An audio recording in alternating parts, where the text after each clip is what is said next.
Shalom, selamat pagi teman-teman. Hari ini saya akan mempresentasikan materi pelajaran kelas 12 Agama Kristen tentang pelanggaran HAM. Sebelum kita membahas lebih dalam lagi pelanggaran HAM, kita harus mengetahui apa itu HAM. HAM adalah singkatan dari Hak Asasi Manusia. Berikut pengertian HAM. HAM adalah sebuah konsep hukum dan normatif yang menyatakan bahwa manusia memiliki hak yang melekat pada dirinya karena ia adalah manusia. Setelah mempelajari pengertian HAM, kita akan mempelajari ciri-ciri HAM sebagai berikut. Hak asasi manusia memiliki ciri khusus yang tidak terdapat pada jenis hak lainnya. Berikut ini adalah ciri khusus hak asasi manusia. HAM tidak diberikan kepada seseorang, melainkan merupakan hak semua orang, baik itu hak sipil, hak politik, hak ekonomi, hak sosial, dan hak budaya. HAM tidak dapat dicabut, dihilangkan, atau diserahkan. HAM bersifat hakiki, yaitu hak yang sudah ada sejak manusia lahir ke dunia. HAM sifatnya universal sehingga berlaku bagi semua manusia tanpa memandang status, suku, gender, dan perbedaan lainnya. Selain memiliki ciri-ciri, HAM juga memiliki macam-macam pelanggaran HAM, yaitu 1. Hak asasi pribadi personal right. Ini merupakan hak asasi yang berhubungan dengan kehidupan pribadi setiap individu. Beberapa contoh hak asasi pribadi antara lain kebebasan untuk berpergian, bergerak, berpindah ke berbagai tempat, kebebasan dalam menyampaikan pendapat, kebebasan dalam berkumpul dan berorganisasi, kebebasan dalam memilih, memeluk, dan menjalankan agama dan kepercayaan sesuai keyakinan masing-masing individu. Yang kedua, hak asasi politik. Ini merupakan hak asasi yang terkait dengan kehidupan politik seseorang. Beberapa contoh hak asasi politik antara lainnya hak untuk dipilih dan memilih dalam suatu pemilihan, hak dalam keikutsertaan kegiatan pemerintahan, hak dalam mendirikan partai politik dan organisasi politik, hak dalam membuat usulan petisi. Ketiga, hak asasi hukum. Ini adalah hak mendapat kedudukan yang sama dalam hukum dan pemerintahan. Beberapa contoh hak asasi hukum diantaranya hak untuk mendapat perilaku yang sama dalam hukum dan pemerintahan, hak seorang untuk menjadi pegawai negeri sipil, hak untuk mendapatkan perlindungan dan pelayanan hukum. Keempat, hak asasi ekonomi. Ini merupakan hak masing-masing individu terkait dengan berbagai perekonomian. Beberapa contoh hak asasi ekonomi diantaranya kebebasan dalam kegiatan jual beli, kebebasan dalam melakukan perjanjian kontrak, kebebasan dalam menyelenggarakan sewa menyewa dan hutang piutang, kebebasan dalam pemilihan sesuatu, dan yang terakhir kebebasan dalam memilih pekerjaan yang pantas. 5. Hak asasi peradilan. Ini merupakan hak untuk mendapat perilaku sama dalam tata cara pengadilan.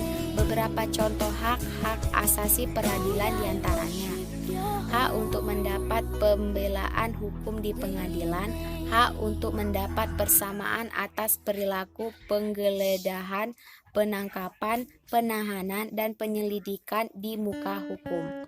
6. Hak asasi sosial budaya. Ini merupakan hak individu terkait dengan kehidupan bermasyarakat.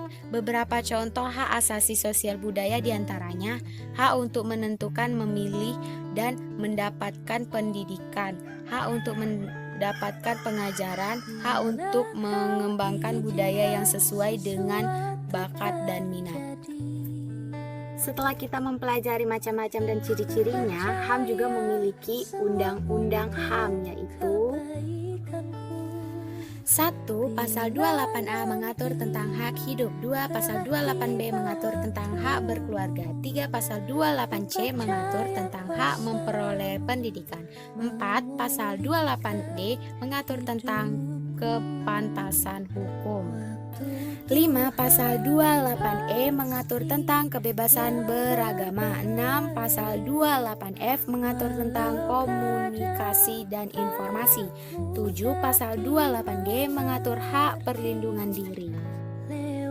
8. Pasal 28H mengatur tentang kesejahteraan dan jaminan sosial. 9. Pasal 28I mengatur hak-hak basis asasi manusia. 10. Pasal 28J mengatur tentang penghormatan HAM.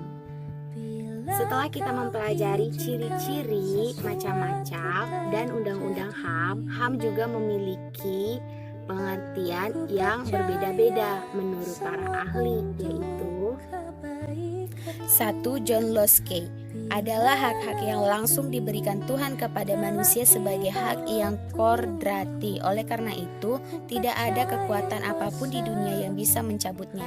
HAM ini sifatnya mendasar, fundamental bagi kehidupan manusia dan pada hakikatnya sangat suci. 2. Matterson. Menurut Jan Matterson, Komisi HAM PBB, pengertian HAM adalah hak-hak yang ada pada setiap manusia yang tanpanya manusia mustahil dapat hidup sebagai manusia.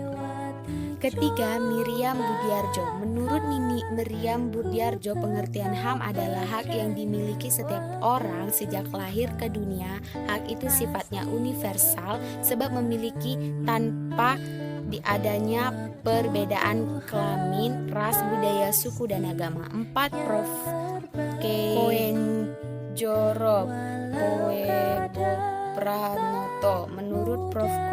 Koenjoro Pranoto, pengertian HAM adalah suatu hak yang sifatnya asasi atau mendasar. Hak-hak yang dimiliki setiap manusia berdasarkan kuadratnya yang pada dasarnya tidak akan bisa dipisahkan sehingga sifatnya suci.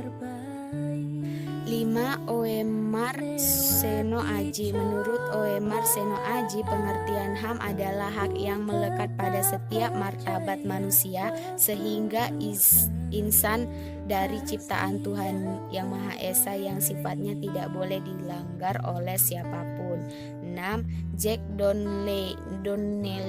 Menurut Jack Donnelly, definisi adalah hak-hak yang dimiliki manusia semata-mata karena ia manusia. Umat manusia memiliki bukan karena diberikan kepada oleh masyarakat atau berdasarkan hukum positif, melainkan semata-mata berdasarkan martabatnya sebagai manusia. Nah, tadi kita kan udah mempelajari materi pelajaran pelanggaran HAM dan apa itu HAM.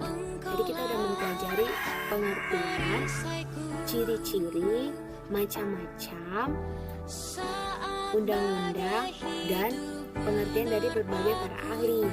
Sekarang saya akan memberikan contoh gambar sekaligus keterangan dari pelanggaran HAM internasional dan nasional.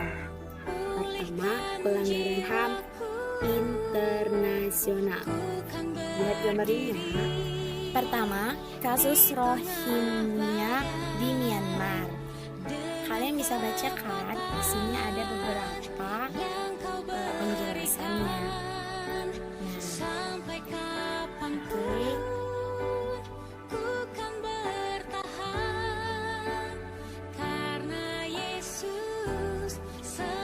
Dan ini adalah contoh dari pelanggaran HAM di Myanmar. Yang kedua, pelanggaran HAM di Uni Soviet terhadap Afghanistan. Kalian bisa baca ini kan? Ini adalah keterangan dari apa yang terjadi di Afghanistan.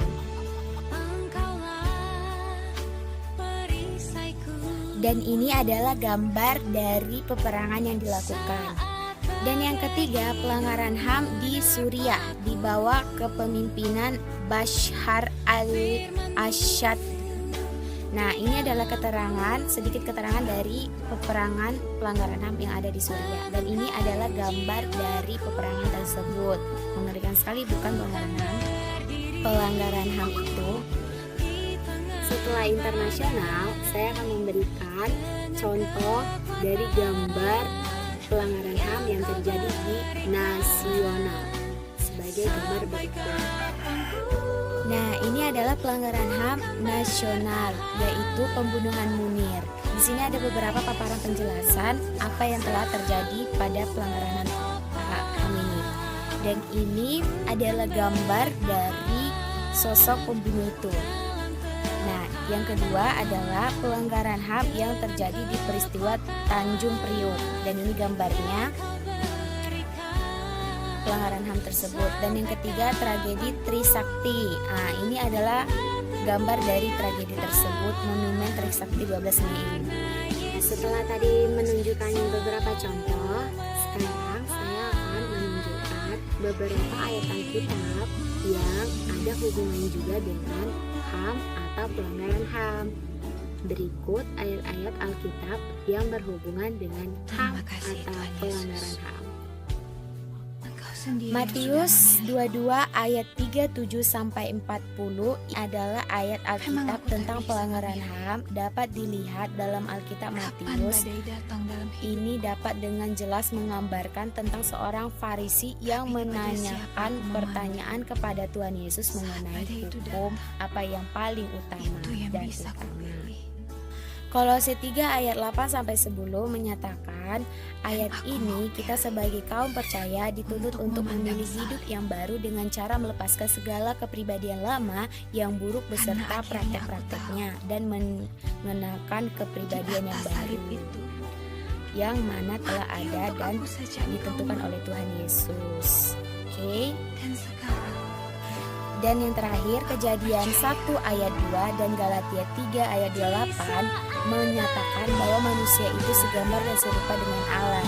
Jadi kita harus juga memiliki kepribadian seperti Allah, sehingga apa yang ada pada Allah ada pada kita, merupakan perbuatan yang baik. Nah, itu dia contoh-contoh pelanggaran HAM dengan ayat Alkitab yang menyambung juga dengan Sekian dari video saya pada pagi hari ini. Bila ada salah kata atau kekurangan, mohon dimaafkan. Terima kasih perhatiannya.